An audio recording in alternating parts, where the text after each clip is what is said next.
Assalamualaikum warahmatullahi wabarakatuh. Alhamdulillahirabbil alamin. Lahun ni'matu wa lahul fadlu wa lahu tsana'ul hasan. Shalawatullahil barrir rahim wal malaikatil muqarrabin ala sayyidina Muhammadin thahal amin wa ala alihi wa ashabihi at-tayyibin at-tahirin.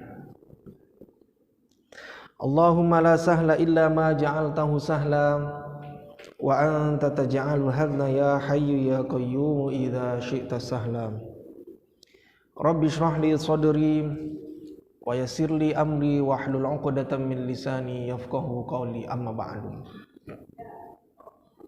Kita bersyukur kepada Allah Subhanahu wa taala dengan sama-sama mengucapkan alhamdulillahirabbil alamin. Kemudian kita berselawat kepada Nabi Muhammad sallallahu alaihi wasallam dengan melafazkan Allahumma shalli ala sayyidina Muhammad wa ala ali sayyidina Muhammad. Bapak Ibu yang Allah muliakan, apa kabar semuanya? Alhamdulillah sehat Pak. Ini menjelang akhir tahun nih Pak, banyak kegiatan-kegiatan. Apalagi ibu-ibu buat kue Bu. Buat kue apa Pak? Kue akhir tahun. Kalau di kantor-kantor akhir tahun ini pula lah jam segitu sibuk, mau nutup buku istilah orangnya.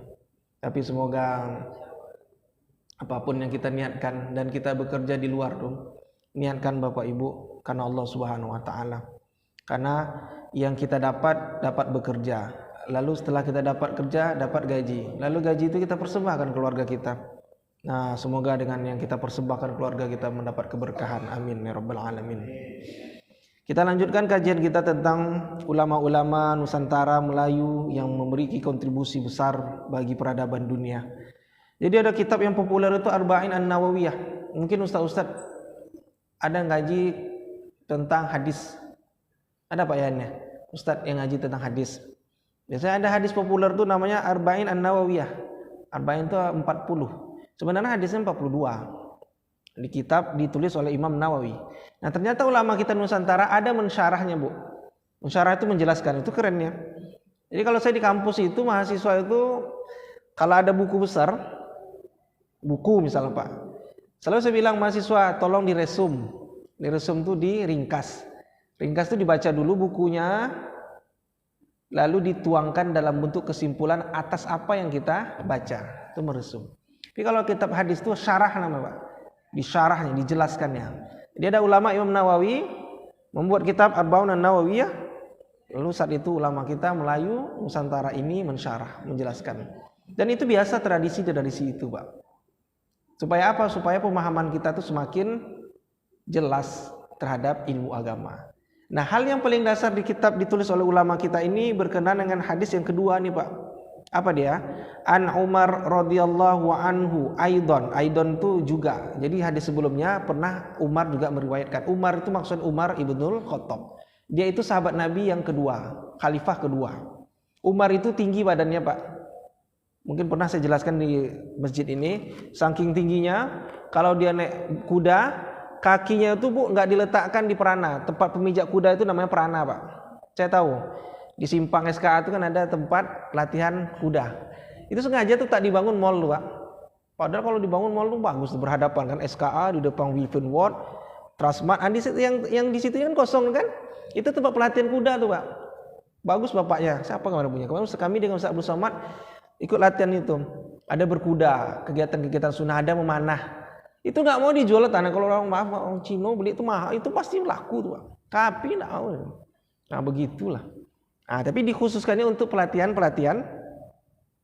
sunnah keislaman. Jadi Umar tuh kalau naik kuda, kaki nggak diletakkan di perana, nggak di pemijak tuh, dilepaskannya. Maka para sahabat saat itu melihat kaki Umar ibn Khattab itu membuat garis yang sangat lurus. Apa maknanya? Tinggi Umar tuh Pak. Cangking tinggi kalau naik kuda naik, kaki diselonjorkan ke bawah. Maka kakinya menyentuh tanah. Nah gitulah. Saya walaupun tinggi Pak kalau naik kuda masih bergelantungan kaki saya. Apalagi bapak menggantungan. Artinya apa? Badan kita pendek. Tapi Umar itu tinggi, Pak. Makanya dia itu ditakuti oleh kafir Quraisy. Jadi ketika Umar ibn Khattab, ini sejarah sedikit Umar ibn Khattab itu ketika dia masuk Islam, orang kafir itu takut, Pak. Kenapa? Karena dia sebelum memeluk agama Islam, dia disegani oleh orang kafir Quraisy. Karena badannya tinggi, dia gulat, tukang gulat. Tahu tukang gulat, Pak? Tukang smackdown. Berkelahi aja kerjaan di pasar. Tak tahu ada Umar situ, pasti itu menanglah Umar dong. Makanya Umar bin Khattab itu salah satu orang yang didoakan Nabi dan dikabulkan oleh Allah. Apa kata Nabi? Allahumma a'izzal Islam bi Umarain. Ya Allah, anugerahkanlah agama Islam dengan dua Umar. Pertama Umar bin Khattab masuk Islam, yang kedua Umar bin Hisham. Umar bin Islam bin Hisham. Nama aslinya Umar bin Hisham. Nama Instagramnya Abu Jahal. Itu dia. Nama Facebooknya Abu Jahal. Abu bapak Jahal bodoh. Sebodoh-bodoh orang itu dia Abu Jahal. Abu bapak janda, bapak daripada janda itu dia Abu Janda. Nama aslinya Permadi Arya. Dan ada ya orang sekarang macam-macam ini, Bang. Jadi itu Umar bin Khattab, tinggi badannya, luar biasa. Tapi hikmah apa yang kita dapat dari Umar ini, Pak? Sebelum dia masuk Islam, apa yang dilakukan Umar, Pak? Dosa besar yang dilakukan Umar, mau membunuh Nabi Muhammad, Pak. Bayangkan, mau membunuh Sayyidina wa Maulana Muhammad SAW. Tapi hatinya terhenti. Tidak mau, maka saat itu dia bersyahadat di hadapan Nabi Muhammad SAW. Dan sekarang, Pak, kuburannya bersanding dengan kuburan Nabi Muhammad di Madinah Al-Munawwarah, di Masjid Nabawi. Ibu bapak yang pernah pergi haji atau umrah, keluar dari Raudhah, sebelah kiri ada makam Nabi, ada Umar, ada Abu Bakar, ada Umar. 3. Sebenarnya itu, Pak, makamnya itu yang sekarang itu makam, dulu itu rumah Nabi itu, Pak. Apa kata Nabi? Ma baina baiti wa minbari raudhah min riyadil jannah. Antara rumahku, rumahnya itu sebelah sisi kiri Bapak tuh. Kanan saya. Dan mimbarku antaranya itu raudhah. Ini raudhah. Yang saya jelaskan beberapa waktu lalu, raudhah. Raudhah itu taman surga. Orang yang doa di situ mustajabah. Dikabulkan doanya oleh Allah. Dulu rumahnya, Pak, namanya, sekarang makam. Dulu itu rumah Nabi Muhammad dan Ummul Mukminin ibunda kita Siti Aisyah. Itu tempatnya Nabi Muhammad dan Siti Aisyah. Meninggal Nabi Muhammad, Bu, Siti Aisyah masih bertahan di rumah itu, Pak. Bayangkan, wanita mana yang setia di dunia ini, ketika suaminya meninggal dunia, dia masih bertahan di rumah dan di kamar itu, Pak. Jadi Nabi Muhammad meninggal dunia, Siti Aisyah masih tidur dan di sebelahnya kubur Nabi Muhammad, Pak. Hari ini ibu lihat bapaknya meninggal, dah siap-siap mencari. Bukan saya bilang. Tapi kalau Siti Aisyah setianya luar biasa, sampai meninggal pun suaminya masih ditemani, Siti Aisyah. Dan Siti Aisyah itu, Pak, setelah Nabi Muhammad meninggal, semua istri para nabi itu haram hukumnya oleh para sahabat menikahi istri para nabi. Haram hukumnya. Siti Aisyah ketika Nabi Muhammad meninggal dunia, sepanjang usia Siti Aisyah kurang lebih 23 tahun sampai dia meninggal dunia, dia berpuasa, Pak. Setiap hari berpuasa selama 23 tahun lebih. Tapi jangan jadikan dalil ini boleh puasa setiap hari, haram hukumnya. Itu yang kemarin kan viral di TV kan? Satu keluarga meninggal.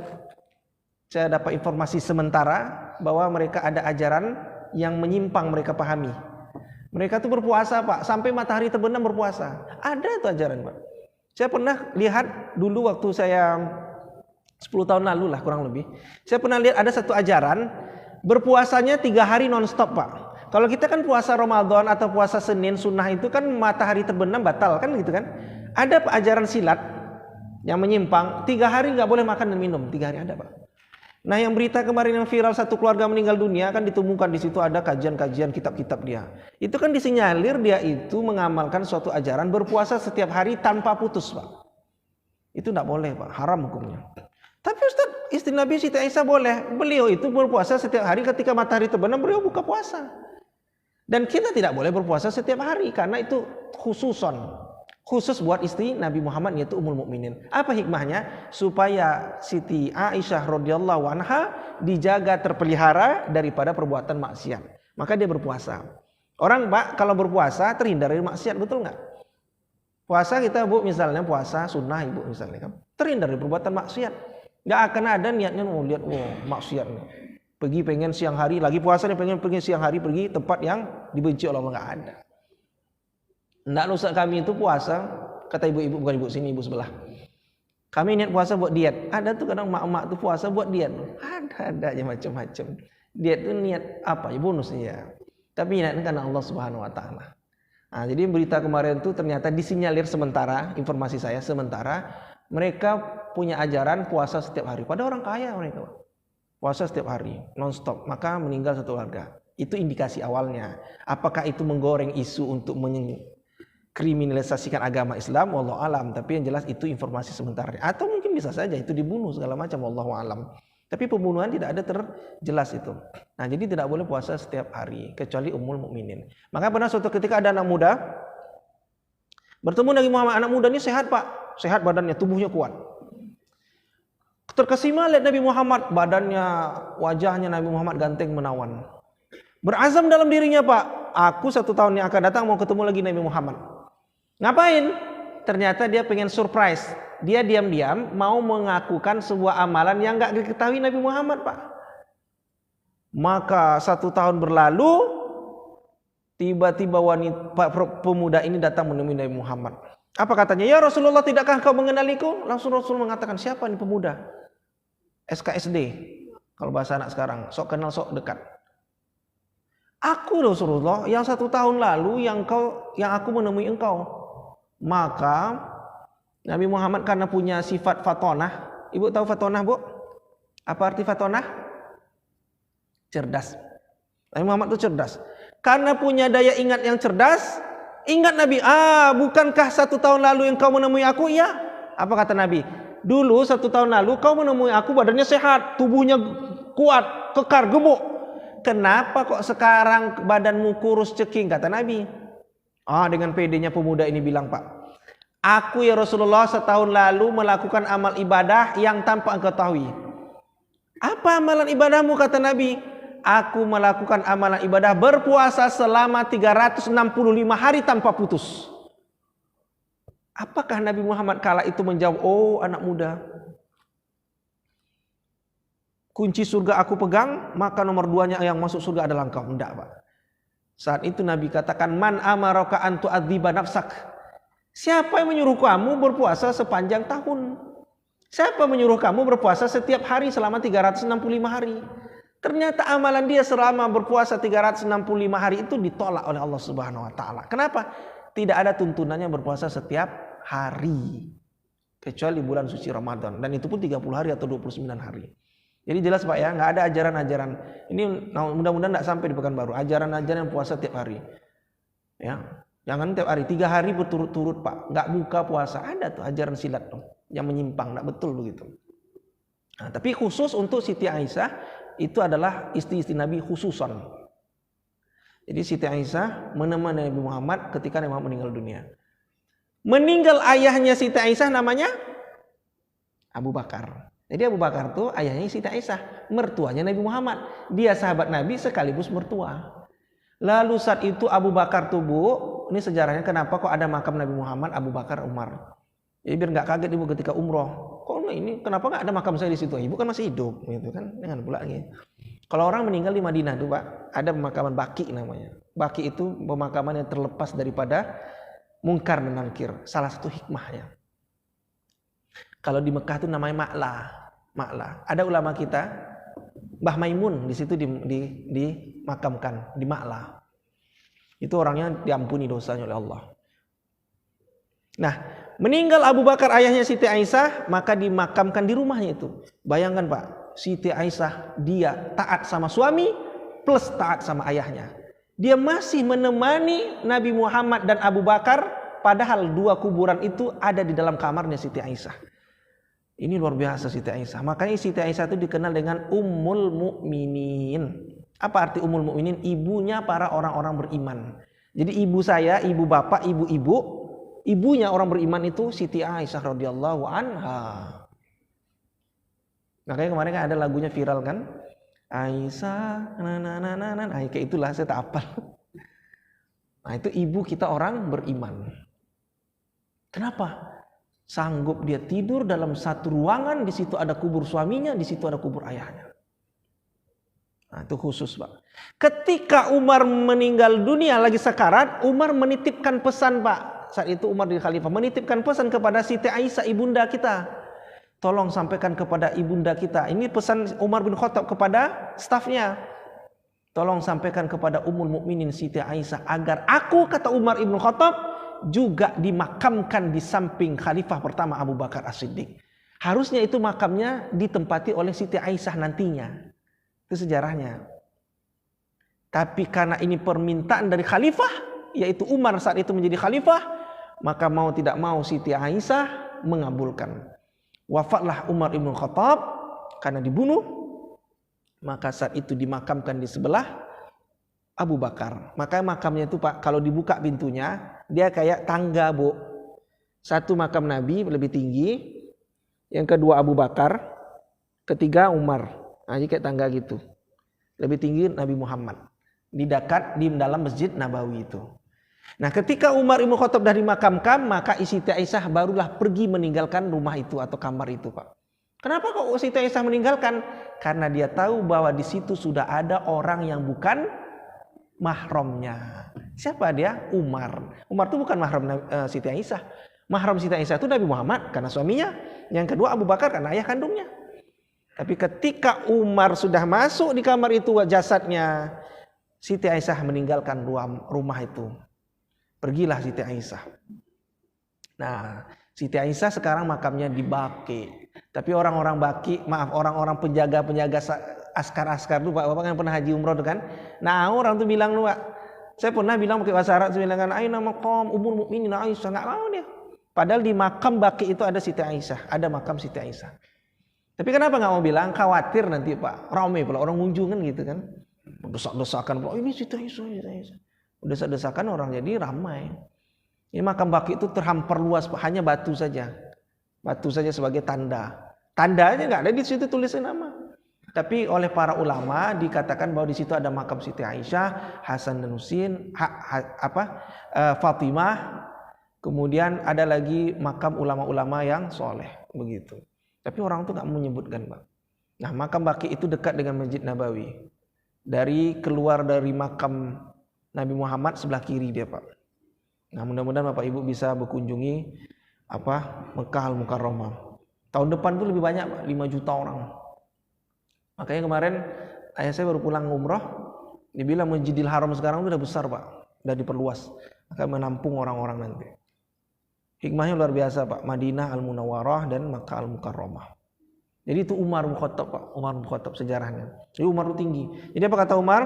Inda julusan, ketika Umar bin Khattab itu duduk bainama bersama kami, tiba-tiba datang anak muda. Datang anak muda. Ceritanya nih, syarahnya nih. La yaro, kami nggak mengetahui ini orang siapa. Sama kayak gini, Pak. Ada orang baru datang. Kalau Bapak ini kan orangnya ketahui nih, tetangga-tetangga kita kan gitu kan. Tapi ada orang asing kira-kira, Pak. Orang asing, bajunya bersih, rambutnya kelihatan lagi basah, dan orang sekitar, kata Umar ibn Khattab, tidak tahu siapa dia. Tapi nih, Pak, lagi kajian seperti ini dengan Nabi Muhammad, bedanya nggak ada pakai mic, nggak ada pakai live streaming masjid di Facebook, nggak ada tuh, Pak. Tapi dia duduk di bawah. Datang orang terlambat nih, Pak, anak muda nih. Ini cerita Umar nih. Dah terlambat dia, Pak, datang duduk di depan. Saat itu Nabi Muhammad menjelaskan pada saat seperti kita duduk iftirash. Tahu iftirash? Nah, kayak duduk iftirash, Rabbi firli warhamni. Duduk iftirash. Orang terlambat ini, Pak, duduk di depan Nabi. Sementara di situ ada Umar, ada Abu Bakar. Kan begitu tuh, ada sahabat-sahabat Nabi yang lainnya. Udahlah terlambat, duduk di depan. Bingung nih Umar, siapa nih orang nih? Udah terlambat, duduk depan. Maka saat itu diadukannya dua lututnya kepada dua lutut Nabi Muhammad. Kan duduk iftirash itu tadi tuh. Jadi dia duduk iftirash juga. Diadukannya dua lututnya dengan dua lutut Nabi Muhammad. Kemudian diletakkannya dua telapak tangannya di atas paha Nabi. Lagi duduk iftirash sama-sama nih. Diletakkan dua telapak tangan si pemuda yang asing ini, yang terlambat ini, yang bukan orang mukim, bukan orang penduduk di situ Madinah. Lalu diletakkan dua telapak tangannya di atas paha Nabi Muhammad, seakan-akan dia dekat dan akrab dengan Nabi Muhammad. Padahal sahabat nggak tahu ini siapa orang. Terlambat duduk dia depan Nabi Muhammad, diadukannya dua lututnya diletakkan di paha Nabi Muhammad. Dan dia memberikan beberapa pertanyaan, Pak. Apa pertanyaan pertama? Kata pemuda ini. Pemuda ini mengatakan yang pertama adalah, "Ya Muhammad, wahai Muhammad, akhbirni anil Islam." Kasih tahu kepada aku apa itu Islam. Nah, itu kata dia, Pak. Jadi udah terlambat ngasih pertanyaan pula dia. Orang biasanya Pak, kajian-kajian itu pertanyaan itu di akhir kan gitu. Ini enggak, dah terlambat. Makin geram lah Umar itu walaupun udah masuk Islam dia, tapi jiwa-jiwa apanya masih ada lah, militernya kan gitu. Akhbirni anil Islam, kasih tahu kepada aku apa itu Islam. Dijawab Nabi Muhammad, anta syahada an la ilaha illallah wa anna muhammadar rasul. Menyaksikan. Nah, ini disarah, dijelaskan para ulama kita apa itu asyhadu. Nah, ini dia, Pak. Jadi asyhadu itu kan kita bilang tadi waktu sholat iftirah, asyhadu an la ilaha illallah. Bu tahu nggak arti asyhadu? Tahu Ustaz? Aku menyaksikan. Makna asyhadu itu adalah dia saksikan dengan lisannya, ucapkan dengan lisannya pertama. Yang kedua, dia yakini dalam hati. Dan yang ketiga, dia amalkan apa yang dia ucapkan. Apa yang dia ucapkan itu, tidak ada Tuhan yang berhak disembah kecuali Allah. Jadi asyhadu itu 3, Bu, rukunnya. Ucapkan dalam lidah, yakini dalam hati, apa yang diucapkan dalam lidah, Allah, tidak ada Tuhan selain Allah. Ucapkan, tidak ada Tuhan selain Allah. Dan yakini dalam hati, tidak ada Tuhan yang berhak disembah selain Allah. Dan ucapkan dalam perbuatan. Contohnya apa? Hari-hari kita senantiasa dalam ridho Allah. Niatkan karena Allah. Itu contohnya. Ada orang hidup di zaman Nabi, Pak. Dia nggak mau ngucapin Nabi Muhammad itu sebagai Nabi. Tapi hatinya meyakini Nabi Muhammad itu sebagai Nabi, Pak. Belum masuk kategori Islam. Banyak, Pak. Teman kita Daniel kan sering ikut kajian Ustaz Somad kemarin kan. Dia belum mengucapkan lidahnya, Pak. Tapi hatinya saya yakin, insya Allah. Saya yakin dia senang dengan Islam. Mudah-mudahan kita doakan ke depan masuk Islam dengan mengatakan ucapnya ini. Jadi 3, Pak, rukun asyhadu itu. Ucapkan. Makanya kalau ada orang masuk Islam, sah nggak kira? Nggak sah. Betul Pak? Dia benar. Nggak sah. Pasti harus dengan bunyi. Ikuti setelah saya, kata Pak Ustadz nih kan. Sebelum mengucapkan saya, apakah Anda ada paksaan? Tidak. Apakah ini murni dari kemauan keberanian sendiri? Ya. Asyhadu. Kan gitu kan? Kenapa? Makna asyhadu itu adalah diucapkan dengan lisan, dibunyikan. Hatinya juga meyakini bahwa Allah itu Tuhan yang berhak disembah. Dan setelah ucapkan itu, apa dia lakukan? Dia buktikan bahwa Allah Subhanahu wa taala itu Tuhan. Dengan cara apa? Wa tuqimas shalah. Dia dirikan salat. Kemudian apa lagi? Dia berpuasa di bulan suci Ramadan. Kemudian dia menunaikan zakat dan berhaji bagi yang mampu. Itu semua, Pak. Salat, zakat, puasa, haji. Perintah siapa? Allah. Itu makna asyhadu itu. Perintah Allah, salah satu bukti untuk mengaplikasikan perintah Allah itu wa tuqimas shalah. Berzakat, haji, berpuasa. Jadi kalau ada orang yang sudah mengucapkan 2 kalimat syahadat, tidak meyakini bahwa sholat itu adalah perintah Allah, tidak meyakini bahwa puasa itu adalah perintah Allah, dia langgar, maka fasik dia, Pak. Fasik. Nah, kita makna syahadat yang lengkap, ucapkan lisannya. Ada di zaman Nabi itu, Pak. Hatinya meyakini Nabi Muhammad, tapi nggak mau mengucapkan. Nggak bisa diselamatkan Nabi Muhammad. Nah, itu makna asyhadu. Nah, setelah Nabi Muhammad katakan itu, apa kata pemuda yang terlambat ini diriwayatkan oleh Umar? Sodakta, katanya. Engkau betul. Betul, kata dia. Dikasih ponten. Kalau dulu kan kita anak-anak kecil namanya ponten. Ponten, tahu ponten? Nilai. Ditanya, dijawab Nabi. Udah dijawab Nabi, dikasih, kau betul. 1 juta rupiah. Kalau sekarang kan gitu. Kalau dulu kan gitu lah. Sodakta, engkau betul. Heran Umar lagi, Pak, ini siapa nih orang? Udah bertanya, dijawab Nabi, dibilang lah betul lah. Ini lama-lama bikin emosi. Kata Umar bin Khattab. Kemudian yang kedua, apa kata dia lagi? Ya Muhammadun, wahai Muhammad, akhbirni anil iman. Kasih tahu kepada aku iman. Iman. Lalu Nabi Muhammad jawab, al imanu an tu'mina billahi wa malaikati wa kutubi wa rusuli wal yaumil akhir wa tu'mina bil qadari khairi wa syarrihi. Iman itu yang kita ketahui tentang rukun iman. Iman kepada Allah, iman kepada malaikat. Saya singkat aja ya karena waktu ya. Kemudian iman kepada kitab-kitabnya. Kitabnya ada 4, kitab samawi namanya. Kitab samawi itu berasal dari langit, artinya kitab yang diturunkan oleh Allah kepada para nabi. Daud dengan Zaburnya, Injil dengan Musa dengan Isanya, Taurah dengan Musanya, Al-Quran dengan Sayyidina wa Maulana Muhammad SAW. Kemudian beryakini bahwa ada rasul-rasulnya. Rasul itu 120, nabi itu 124 ribu Pak. Dari 124 ribu itu yang menjadi rasul 313. Dari 313 yang wajib kita imani jumlahnya 25 nabi dan rasul. Dari 25 nabi dan rasul ada nabi yang diberi julukan Bu, namanya Nabi Ulul Azmi. Ini kan Ulul Azmi kan jumlahnya 5. Ulul Azmi itu nabi yang punya kesabaran luar biasa, diuji bertubi-tubi oleh umatnya, disiksa oleh umatnya tapi sabar. 5 jumlahnya. Dari 5 itu ada penutup nabi yaitu Nabi Muhammad. Nah, bedanya nabi dan rasul ini saya ulang lagi, ini salah kaprah Bu. Jangan ajarkan anak MDA kita, nabi adalah orang yang menerima wahyu dari Allah dan tidak wajib disampaikan ke umatnya. Itu yang selalu saya dengar dari kecil saya Pak sampai sekarang. Salah itu Pak, tak betul Pak. Dari mana pula dapat ini informasi ini? Nabi orang mendapat wahyu dari Allah, tidak wajib disampaikan ke umatnya. Kita aja bukan nabi, wajib nggak disampaikan ke umatnya? Wajib. Balighu anni walau ayah. Pelit kali nabi dapat wahyu dari Allah, diam, nggak mau kasih tahu sama umatnya. Betul gitu. Terus macam mana? Betul. Sementara Rasul orang mendapat wahyu dari Allah dan wajib disampaikan ke umatnya. Nah gitu. Pengertian sesungguhnya nabi orang mendapat wahyu dari Allah disampaikan kepada umatnya tanpa membawa syariat baru. Rasul orang mendapat wahyu dari Allah disampaikan kepada umatnya dengan membawa syariat baru. Itu perbedaannya nabi dan rasul. Nabi nggak pakai syariat baru, rasul membawa syariat baru. Contoh syariat itu apa? Aturan hukum yang dibawa oleh Allah kepada para nabi itu berbeda aturannya. Contoh, selalu saya ulang-ulang. Nabi Adam Bu menikah, syariat pernikahannya itu boleh menikah sesama kakak beradik.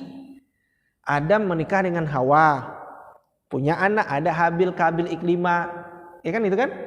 Habil boleh menikah sama kakak saudara perempuannya, boleh. Kok boleh Ustaz? Ya karena nggak ada lagi manusia. Pergi di Pekanbaru, mana ada orang masih ada dinosaurus mungkin, ternyata tidak dinosaurusnya. Tapi syariat aturan hukum tentang menikah yang boleh sesama kakak beradik di zaman Nabi Adam gugur, tak lagi berlaku ketika Nabi Muhammad menjadi Rasul.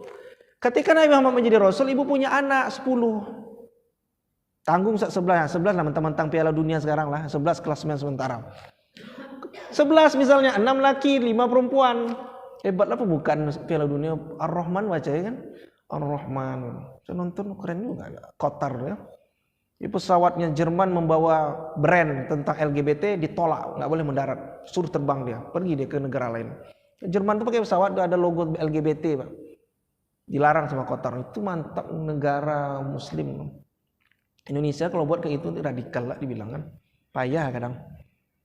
Nah, punya anak 11, 6 laki 5 perempuan, nggak boleh ibu ini bapak ini nikahkan kakak beradik, nggak boleh. Haram hukumnya Pak, nggak boleh. Sekalipun syariat Nabi Adam boleh, tapi syariat Nabi Muhammad nggak boleh. Nah itu dia Pak, ya itu dia. Jangan sekali-kali nikah. Kemarin kajian subuh saya waktu beberapa bulan lalu, mungkin saya jelaskan ini. Ada yang bertanya bapak-bapak nih. Pertanyaan begini Pak, persoalan nikah siri. Ustadz, ya ada kasus di Pekanbaru, bapak nih menikah dengan istri pertama, dicatat di KUA. Lalu beberapa tahun lagi nikah dengan si kedua siri. Siri itu nikah tak dicatat. nikah dengan bini ketiga, nikah dengan bini keempat, 2-3 ompek sirih. Yang pertama dicatat. Kemudian bapak ini hidup, kemudian meninggal. Ini punya anak. Anak pertama dari istri yang sah ini, yang dicatat nih, udah dewasa. Bertemu dengan anak dari ketiga. Perempuan. Menikah dia, bapak udah meninggal. Menikah, ini pertanyaan bapak nih, menikah punya anak. Ketahuan belakangan bahwa almarhum si bapaknya punya teman masih hidup. Dia tahu temannya nih, tahu kelaku bapaknya yang nikah bini kedua ketiga kompek nih yang sirih. Punya anak nih dah. Pertanyaannya, apa hukumnya Ustaz? Bayangkan apa hukumnya? Udah punya anak dah. Apa hukumnya? Jadi hati-hati Pak sih. Haram hukumnya tuh Pak. Jadi Ustaz enggak tahu, kalau enggak tahu ya sudah dimaafkan, ada hukum maafkan. Tapi kalau sudah tahu di tes DNA bahwa benar mereka itu satu bapak, pergi ke kantor urusan agama minta surat pembatalan pernikahan. Kalau tidak dilakukan itu, maka pernikahannya selama itu perzinahan. Jadi Pak, hati-hati nikah sirih ini Pak. Nah, ini buat kado terbaik buat ibu. Nggak boleh nikah sirih. Tapi Ustaz, aturan agama boleh. Di dalam kompilasi hukum Islam jelas disebutkan dipidana orang nikah sirih. Itu dia jelas Pak. Nggak boleh nikah siri itu Pak. Tapi kan syarat dan rukunnya terpenuhi. Walaupun syarat dan rukun kita berhidup di negara Indonesia dan negara Indonesia kita ada kompilasi hukum Islam. Kompilasi hukum Islam itu diadopsi dari kitab-kitab fikih para ulama yang disebutkan dipidana orang menikah siri. Kenapa? Faktornya pertama akan merugikan pihak perempuan. Jika bercerai perempuan tak dapat harta gondong gini. Yang kedua, jika punya anak, anaknya tak tahu statusnya apa. Banyak madorotnya Pak. Jadi jangan sekali-kali nikah siri. Nah, ini kejadian di Pekanbaru Pak, udah punya anak deh. Baru tahu dia nikah ternyata satu bapak. Boleh nggak nikah satu bapak? Haram hukumnya Pak, nggak boleh. Nah itu soal pernikahan. Jadi banyak Pak, saya kalau ceramah-ceramah tuh datang bapak, Ustadz, saya nikah dengan istri kedua siri. Dari awal udah saya bilang, Dek, yang dengan istri pertama, istri kedua, istri pertama, abang kalau ketahuan nikah lagi bang, minta cerai kita bang. Nikah siri dia. Dek, pokoknya kalau kita nikah diam-diam jangan ya bilang-bilang sama orang, jangan update status. Tahun pertama nggak update status, tahun kedua, kelima gatal. Suami kedua nih kan, istri kedua nih diupdate-nya status. Istri pertamanya punya anak perempuan sudah gadis yang suka main medsos. Ini saya ceramah di Darul Abrol di Masjid DPRD. Lihat, bapaknya berpelukan dengan perempuan lain, padahal kan istri sirihnya tuh. Akhirnya gempar lah. Datang istri pertama dia bilang, abang pilih saya atau dia? Datang bapak ini bertanya ke saya, macam mana solusinya? Itulah kadang-kadang udah bab-bab yang masalah itu saya ditanya lagi. Maka di awal bapak udah salah. Sepandai-pandainya tupai melompat pasti akan jatuh. Sepandai-pandai menyimpan durian, apalagi sekarang musim durian, tercium Pak. Percaya sama saya Pak. Jadi kalau solusinya bagaimana? Kan kita boleh nikah lebih satu, boleh. Izin sama ibu, udah itu solusinya.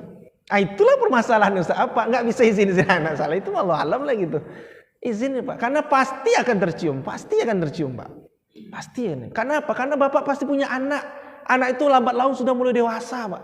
Dia dewasa pandai. Dia lebih pintar anak sekarang pada kita lagi kan gitu kan. Main handphone lebih pintar dia Pak. Bisa dilacaknya Pak. Kode-kode password itu apalagi lacak ya Pak. Jadi hal-hal seperti itu banyak saya temukan pertanyaan kepada saya akhirnya. Karena memang begitulah, pernikahan itu adalah salah satu amal ibadah yang paling lama. Jadi banyak aja gangguan yang dibuat oleh setan rojim itu, setan terkutuk itu untuk mengganggu rumah tangga orang. Jadi akhirnya kemarin tuh itulah ceritanya kan. Nikah dia satu bapak ternyata. Nanti akan ketemu, ujung-ujung akan ketemu lagi Pak. Pasti akan ketemu. Nah, jadi kalau bapak-bapak sekarang nikah siri masih aman-amannya, tengoklah, tunggulah saatnya Pak. Nah, ini bukan saya nakut-nakuti Pak. Nah, tunggu saatnya, ada nanti. Bukan saya menyumpah Pak, tapi ada nanti saatnya Pak. Ketahuan loh Pak. Kalau sebelum ketahuan, bilang dari sekarang. Pandai-pandai lah. Caranya bukan Ustaz. Belikan ibu itu dulu perhiasan. Nah, ada enak posisi ibu itu nyaman Mbak Dek. Abang mau ngomong, bilang aja Bang, apapun abang ngomong, adik pasti akan terima karena abang sudah ngasih adik perhiasan. Nah, situ masuk barang Bang. Abang dah nikah 10 tahun yang lalu. Apa? Melayang piring belakangnya. Jadi Bapak Ibu yang Allah muliakan, hal-hal seperti itu yang banyak kita jumpai di tengah masyarakat. Itu baru pernikahan seperti itu. Ada lagi pernikahan mut'ah. Di Pekanbaru sudah ada. Ada mahasiswi salah satu universitas di Pekanbaru ini. Nikah mut'ah. Mut'ah itu nikah kontrak. Kontrak itu aku terima nikahnya Fulanah binti Fulan dengan mas kawin seperangkat alat sholat dari jam 7 pagi sampai jam 5 sore tunai. Itu di Jawa Barat ada salah satu desa ya Pak, dikenal dengan desa kontrak atau nikah kontrak. Ada Pak. Di nikah-nikah kontrak itu tidak boleh. Kita orang ahli sunnah wal jamaah haram hukumnya untuk nikah berjarak, berkontrak, bermasa. Tapi kalau di pertengah jalan terjadi qadarullah perceraian, itu takdir Allah. Bukan keinginan kita untuk berkontrak atau merencanakan di awal, bukan. Beda ya Pak ya. Kalau orang bercerai itu qadarullah, takdir Allah, karena di awal dia sudah dari awal dia tidak tahu bahwa akan bercerai. Tapi nikah kontrak niatnya ini Pak yang haram itu di awal sudah tahu ini akan saya nikahkan 1 bulan saja, itu haram hukumnya Pak. Makanya kemarin kejadian yang ada di Jawa Barat yang maaf ada salah satu pesantren katanya pesantren tidak kan yang memperkosa berpuluhan sebelasan santriwatinya, bagi si ngaku ustadz dia bilang kami enggak melakukan asusila, kami enggak melakukan pelecehan bagi dia. Kenapa? Karena keyakinan dia meyakini boleh nikah kontrak begitu. Ternyata orang ini terindikasi Syiah. Syiah itu salah satu marketingnya, nilai jualnya adalah boleh nikah kontrak. Hati-hati Pak. Gitu. Nah, itulah Bapak Ibu yang Allah muliakan. Udah masuk ya, Ustaz. Jadi Bapak Ibu yang Allah muliakan, itu persoalan syariat. Aturan yang dibawa oleh, jadi indahnya aturan yang dibawa oleh Nabi Muhammad ini Pak. Nabi Muhammad haram hukumnya menikah sesama kakak beradik, menikah satu bapak. Begitu. Itu pembahasannya tentang fikih munakahat. Ini kan ada Ustaz kajian tentang fikih munakahat itu. Karena maka alhamdulillah sekarang nih Pak, kalau orang nikah sekarang di Masjid An-Nur itu ada BP4 namanya. Jadi nggak boleh sembarang Pak. Oh nikah sudah ada aturan barunya. Dibaca, di training dulu. Begitu. Supaya apa? Supaya mereka melakukan bahtera rumah tangga ini dengan baik ke depannya. Tidak ada konflik yang terjadi Pak. Apalagi sampai lempar pakai bola biliar kan. Cekik pula bininya. Tahu bini kucing lah dia cekiknya. Habis dicekiknya dah lapor polisi. Habis lapor polisi cabut laporan lagi kan gitu. Jadi memang begitulah rumah tangga tuh. Macam-macam caranya untuk mengganggu rumah tangga. Tapi apakah di zaman Nabi Muhammad itu ada cekcok? Ada. Tapi Nabi Muhammad pandai meminimalisirnya. Hebatnya Nabi Muhammad SAW. Dan rumah tangga yang paling terbaik adalah rumah tangga Nabi Muhammad SAW. Nah, itu saja Bapak Ibu yang Allah muliakan kajian singkat kita. Ya, nanti insyaallah akan kita lanjutkan di pertemuan selanjutnya tentang syariat-syariat dan kaidah yang dibawa oleh ulama-ulama kita. Menarik sebenarnya Pak problematika yang terjadi di masyarakat kita ini yang harus banyak kita kupas. Terima kasih, mudah-mudahan bermanfaat. Usikum binafsi bitaqwallah. Wassalamualaikum warahmatullahi wabarakatuh.